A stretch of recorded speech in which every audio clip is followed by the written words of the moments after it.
Hello everyone, I'm Martinez. My name is Itzell.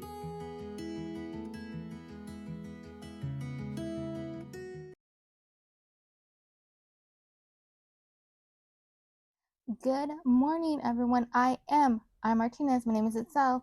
We'll be using this mask from FaceTory and it's Motivations episode 7. So let's get the mask and let's talk about what we're going to talk about today.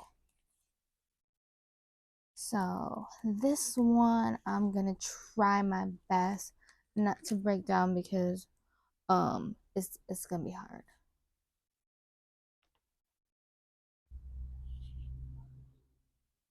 But that's how life is. Not everything is easy.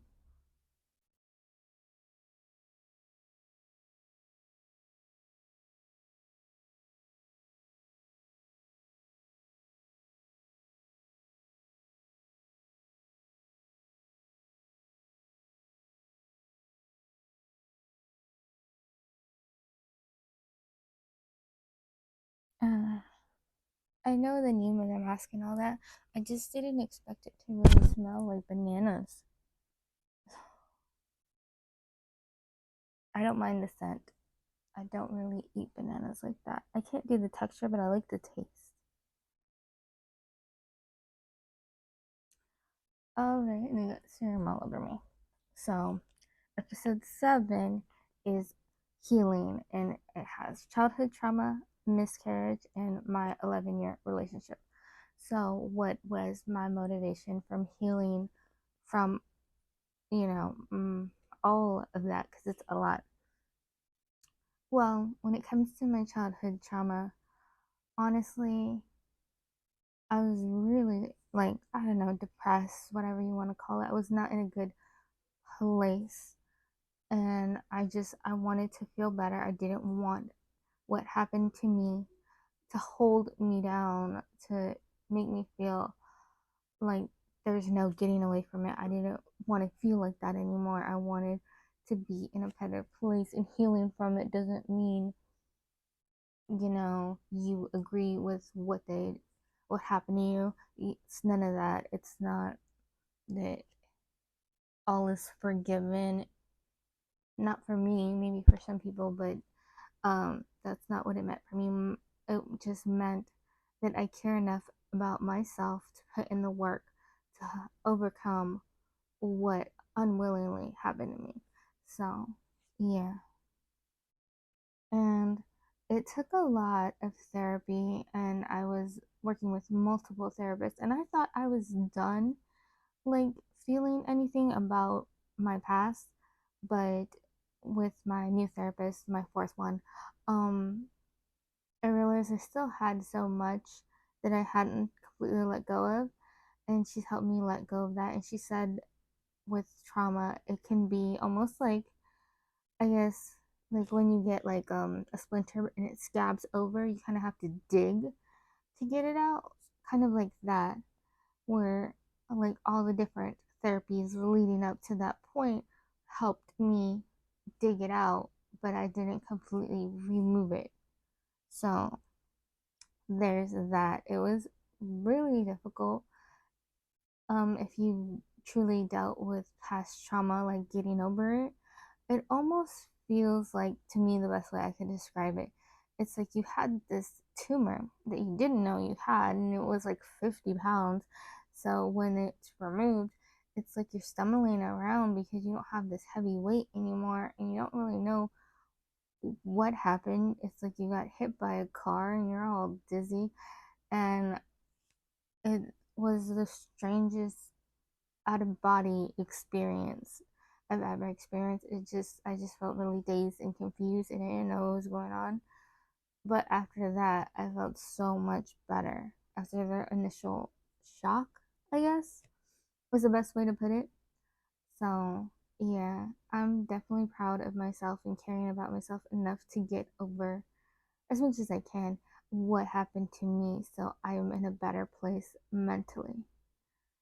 So, that is important. Next is very difficult, and if you've experienced a miscarriage or any loss of a child, don't feel obligated, like how people think you need to get over it on their terms. You need to get over it on your own terms in the way that works for you, as long as, in my opinion, as long as it's like you're not trying to control everyone around you. Like I hear of some people where they're so lost in their trauma where they have people hiding their children from them and all this stuff, and it's just like you can't do that. I mean, you can try, but it's not healthy. So everyone handles it their own way. Of course, me, I was like shutting down. I didn't really want to talk to people. I still talk to my family, my best friend, but it was like really hard. And for me, um, when I lost my baby, two of my cousins were pregnant. Well, one of my cousins was pregnant, and the other one, his wife, was pregnant. Well, not wife, but so they were expecting children, and one was born before my due date, and one was born after. One's a boy and one's a girl. I didn't know what I was having, so that in itself was hard, and it's still hard to this day to see those kids. But I'm not saying hide your kids or anything. Like it's just like a reminder, what could have been, but for whatever reason, it didn't happen. And my loss and having my twins as early as I did, it just confirmed what my doctor suspected, that it's hard for me to keep a baby in. So with Lucy, I needed to be on shots and all that to help keep her in.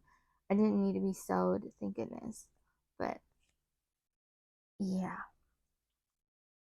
it was a lot, and my main motivation, like to get through all that, so just like my children, and I wanted to, you know, be a good mom, like not neglect them in any kind of way. And I pushed past it, but I didn't really feel, not even over it necessarily, but just okay, to have another baby until like 5 years after the loss. So yeah, and everyone's time frame is different. Some people like want to conceive right after their loss, like, but everyone's different. No way is right or wrong. It's just what you feel comfortable with. Personally, I needed a lot of time to heal and just process that maybe, like this before I had Lucy, like maybe I won't ever have a normal pregnancy. Maybe my kids will always be premature. Maybe I'll always have this fear of the unknown, and I won't get the kind of pregnancy a lot of women get where there's no complications and they can just be calm throughout the pregnancy. Of course, their hormones were gonna act up, but other than that, like there's nothing to be afraid of. So it's like just dealing with the fear of like going through a loss and going through like having your children in the NICU for over 3 months, like 100 and 107 days. Like that's a lot.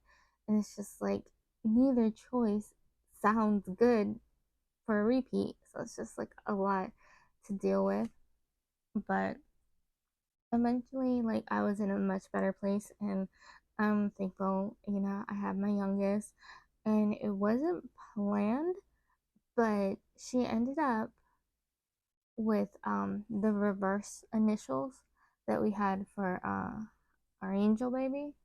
And funny enough, like the amount of letters in each name were the amount of letters in my angel baby's name.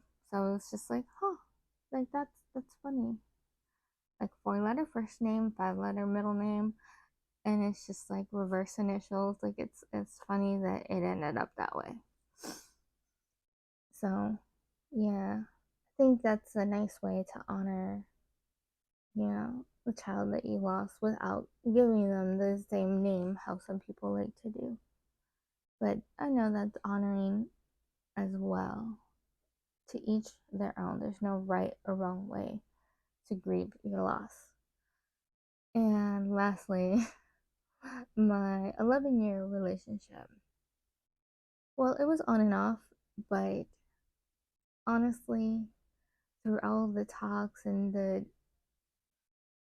like, I don't know, a few arguments is the best way I can think of.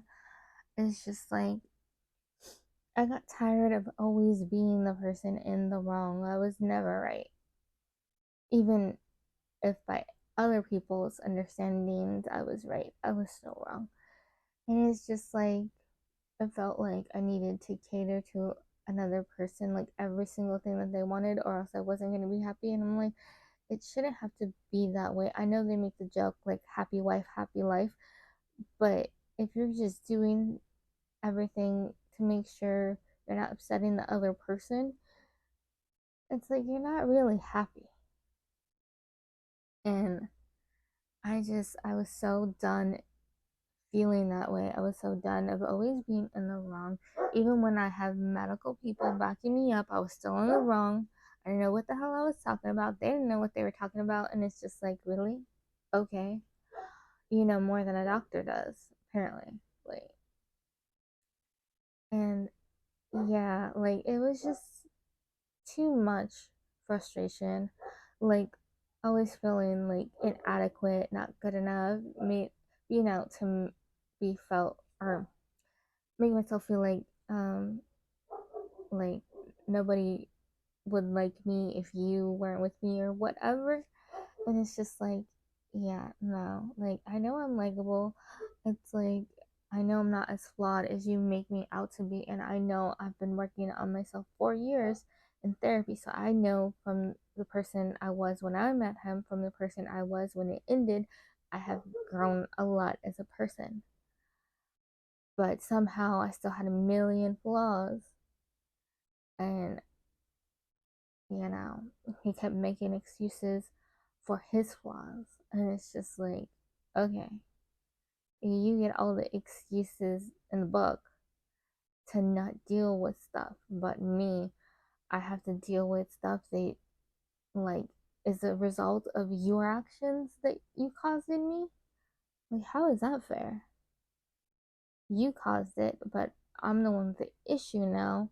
So now I need to fix it, even though you caused it and you don't want to look at the reason why you caused it. What? It doesn't make any sense. I just got tired of, trying to put sense where there's no sense, and like, you know, just feeling like I'm not appreciated, I'm not wanted, I'm not desired, I'm not happy. Like, why am I in this relationship if it's not giving me anything more than added anxiety and depression and like all these bad things? And it's just like I don't need any of it. So it was just about knowing my worth and knowing I deserved better than to keep being mistreated. Like, no one deserves to be mistreated, especially when they are legit trying to make it work. It's like, but if the other person doesn't want to put in the work, it's never going to work. You can't do the whole 100 on your own. Honestly, I feel like to make a relationship work, you both have to be putting in a lot of effort, and like his effort was working, and that was it.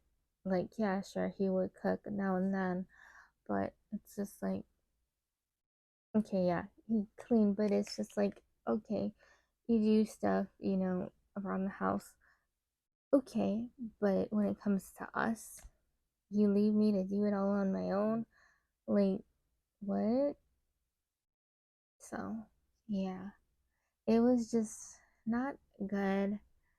And yeah, and he also liked to let people get in his head and come up with stories about me and just go along with it. And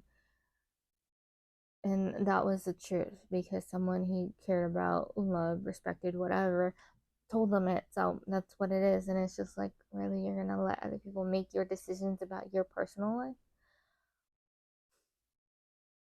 So, yeah, I don't know. But like right now, I'm just focused on healing. Like, I've healed from the first two. I'm working on healing from the second one. I just said first two. The third one. I'm sorry.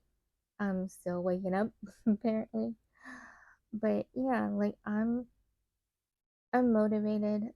I love myself, and I feel like there's someone out there that will love me too. for who I am, not who they want me to be. Because when it comes down to it, I don't think I'm a bad person. No, like I feel like my ex likes to paint me that way because, being a stay-at-home mom and not having a job, but right now it's very difficult for me to get a job when I don't have childcare lined up and all of that. So it should be fun when my little one's in school and can make that happen. So it's something to get excited about. Let me know, what your motivations were from healing from different things that you've been through in your life. I'd love to hear it, and I hope you can hear me. I'll have to replay this in a minute. Have a wonderful Monday, and I'll see you in the next one. Also, I hope you like the intro that I made. Let me know what you think. I'm new, I'm just figuring it out. I just thought it was really cute and fun. Bye.